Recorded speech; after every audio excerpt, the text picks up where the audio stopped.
Expectation और reality में कितना डिफरेंस है, जो इंडस्ट्री में साइबर सिक्योरिटी प्रैक्टिसेस हैं या फिर साइबर सिक्योरिटी का जो डोमेन है वो क्या है।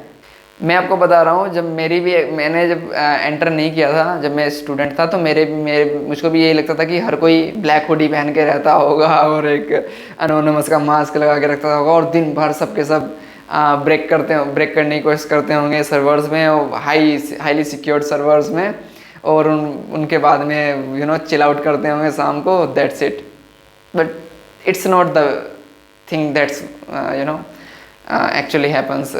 तो मैं अपना बता रहा हूँ, मैं क्या करता हूँ, सुबह सुबह मेरी मॉर्निंग शिफ्ट है, तो मैं सुबह उठता हूँ, लैपटॉप ओपन किया, सबसे पहले चेक करता हूँ अपने ईमेल्स में देखता हूँ कि कोई नई रिक्वेस्ट, कोई इंसिडेंट तो नहीं हुआ है, ठीक है, इस टाइप की चीज़ें, या फिर कोई किसी के साथ मीटिंग तो नहीं है, ये देख लिया। उसके बाद में चेक करता हूँ अपने टीम्स पे कि किसी कोई मैसेज तो नहीं आया।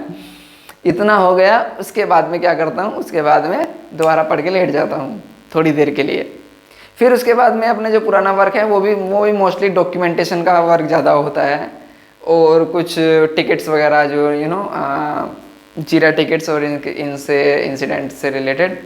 और उसके बाद में एक दो एप्लीकेशन का अगर पेंडिंग होता है तो उसकी टेस्टिंग पेंडिंग होती है, सेस्टो टेस्टिंग, तो वो कर लेते हैं। कुछ कमी आई तो सुधार लेते हैं, नहीं आई तो बना के रिपोर्ट सेंड कर देते हैं। ये मैं आपको बता रहा हूँ, मेरा कहने का मतलब सिर्फ इतना है कि it's not the way people think that it is, but the problem क्या है ना, आप जिनसे पूछ कर आ रहे हो उनके लिए सिर्फ क्या है कि साइबर सिक्योरिटी मतलब इक्वल टू पेनिट्रेशन टेस्टिंग। नहीं, ऐसा नहीं है, इसमें बहुत ज़्यादा सब डोमेन्स हैं, जैसे कि एप्लीकेशन सिक्योरिटी, जैसे कि मेरी वाली, पेनिट्रेशन टेस्टिंग, जैसे कि आप सब फैमिलियर हैं पेनिट्रेशन टेस्टिंग से, malware analysis, network security, and point security, server security, एक वे होते हैं वल्नरेबिलिटी मैनेजमेंट वाले, ठीक है, वो क्या करते रहते हैं, स्कैन करते रहते हैं लेटेस्ट CVEs को कि ये इसमें पर्टिकुलर सर्वर में, हमारे किसी इंटरनल सर्वर में या इंटरनल सिस्टम में तो नहीं है।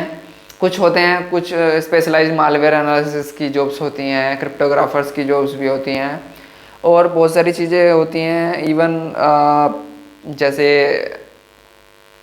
बाइनरी एनालिसिस, रिवर्स इंजीनियर्स, बहुत सारी चीज़ें हैं, बहुत सारे सब डोमेन्स हैं, और सिक्योरिटी आर्किटेक्ट हो गया, बहुत चीज़ें हैं भाई। लेकिन ऐसा नहीं है कि पूरे सारे के सारे बैठ के ब्लैक हुडी पहन के हैगी कर रहे हैं, ऐसा नहीं है, बहुत सारे डिफरेंट वर्क हैं। और सबसे बड़ी स्किल्स मैं आपको बता दूं, आप लोग हैरान हो जाओगे, कम्युनिकेशन सबसे बड़ी स्किल है।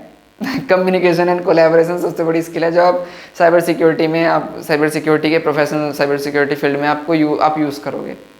आपकी कोर स्किल्स, आपकी टेक्निकल स्किल्स से भी ज़्यादा, अगर आपको बात करना नहीं आता ना, अगर आपको दूसरे को समझाना नहीं आता, बात करना नहीं आता, आपको कम्युनिकेशन नहीं आता, आपको इंग्लिश नहीं आती, तो आपका बेड़ा गर्क, आपका कुछ नहीं हो सकता, ये फैक्ट है, ठीक है। ज़्यादा से ज़्यादा ये तो होना ही चाहिए। और दूसरी बात क्या होती है, इंटरव्यू।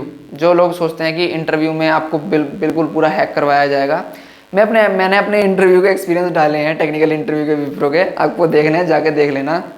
तो सबसे बड़ी चीज़ें वहाँ भी ये होती है कि आप कितने अच्छे ट्यून हो जाते हो आपके इंटरव्यूअर से, आप कितना अच्छा कम्युनिकेशन करते हो, ठीक है।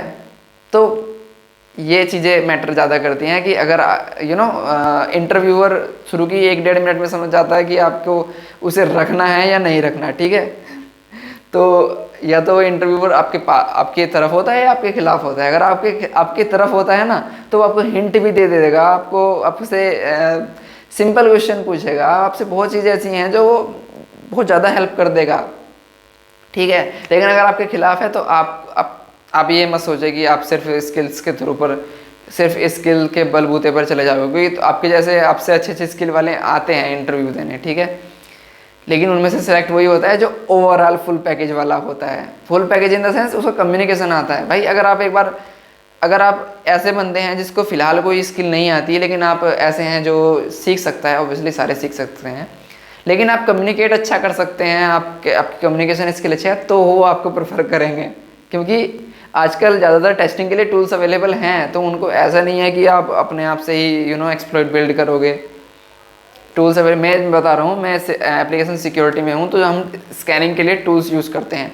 हालांकि कुछ कॉन्फ़िगरेशन करना पड़ता है, मैनुअल वर्क होता है, मतलब एप्लीकेशन की टाइप और उसके हिसाब से थोड़ा सा मैनेज करना पड़ता है चीज़ों को, बट मोस्टली अटैक टूल्स के थ्रू होते हैं और उसकी बाद में रिपोर्ट जनरेट होती है, और उन रिपोर्ट के बेसिस पे बाद में हम चेक करते हैं कि एप्लीकेशन में ये वल्नरेबिलिटी कौन कौन सी फॉल्स पॉजिटिव है, कौन सी एक्चुअल वल्नरेबिलिटी है, और फिर कोलैबोरेशन होता है डेवलपर्स के साथ में कि वल्नरेबिलिटीज़ को फिक्स करने के लिए कोड में। ये एप्लीकेशन सिक्योरिटी है। एप्लीकेशन सिक्योरिटी वाले को थोड़ा सा नॉलेज होनी चाहिए डेटा, आई मीन कोडिंग की, ठीक है।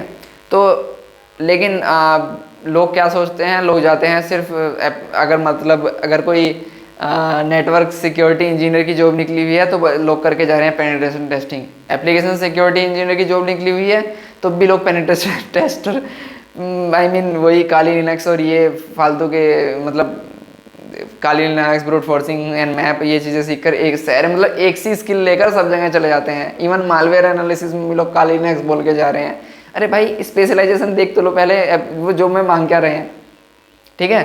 तो पहले तो ये चूज़ कर लो कि आपको जाना किस सब डोमेन में है। साइबर सिक्योरिटी में भी बहुत सारे डोमेन होते हैं। ऑब्वियसली आप स्टार्ट कर सकते हो नेटवर्क एडमिन से, आई मीन सर्वर एडमिन से, नेटवर्क एडमिन से, इनसे आप स्टार्ट कर सकते हो, बट मेनली इस पर स्पेशलाइजेशन जरूर होगा। डेवसेकओप्स हो गया, सिक्योरिटी आर्किटेक्ट तो बड़ी जॉब्स हो गई, ठीक है। बट मेरा कहने का मतलब ये है कि आप इस झांसे में ना हो कि हर कोई बैठ के हैक कर रहा है दिन रात तो पेनिट्रेशन टेस्टर भी हैक नहीं करते, वो भी आधा टाइम अपना रिपोर्टिंग में यूज़ करते हैं, रिपोर्ट जनरेट करते हैं, रिपोर्ट बनाते हैं, ठीक है।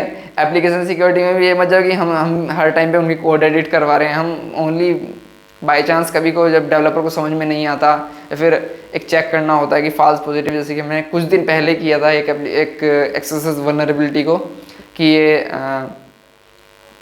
ये फॉल्स पॉजिटिव तो नहीं है, तो उसको बस ऐसे ही कभी कभार हो जाता है, या फिर कभी कभार इंसिडेंट हो जाता है कोई सिक्योरिटी ब्रीच, उसके बाद में थोड़ी प्रॉब्लम होती है। तो इस टाइप से सिक्योरिटी इंडस्ट्री वर्क करती है। आपको सबसे बड़ी आपके पास में अगर कोई वेपन है या फिर आपके पास में प्लस पॉइंट होगा तो वो आपको कम्युनिकेशन स्किल होगी। दूसरा, आपको इंटरव्यूअर को ये दिखाना है कि आप विलिंग टू लर्न हैं, आप लर्न कर सकते हैं आप, ठीक है। तीसरा आता है कि हाँ आपके पास में स्किल सेट है या फिर सर्टिफिकेशन है, ठीक है। ये इस टाइप से वर्क करता है। चलिए बाय।